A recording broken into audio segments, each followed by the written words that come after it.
मृत्युंजय महाप्रभु धवलेश्वराय नमो नमः। दीपं यदि परं ब्रह्म दीपं यदि जनार्दनः दीपहरत मे पाप पूजा दीप नमस्तुते। बाबा धवलेश्वर महाप्रभु संसार सुखी रखंतु। आज शुभ मंगलवार समस्त श्रद्धालु भक्त मानकर मंगल करंतु। समस्त श्रद्धालु भक्त मानक आशीर्वाद करंतु।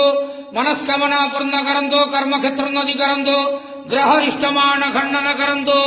जगतर मंगल करंतु। विश्वर कल्याण करंतु। आपणकर नाम प्रकाश करंतु।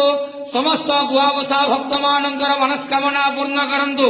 हे बाबा धवलेश्वराय नमो नमः। संसार सुखी रखंतु आनंद गवार हरि बोलो। आज शुभ मंगलवार समस्त श्रद्धालु भक्त मानकर मंगल करंतु आनंद गवार हरि बोलो। महाप्रभु धवलेश्वराय नमो नमः।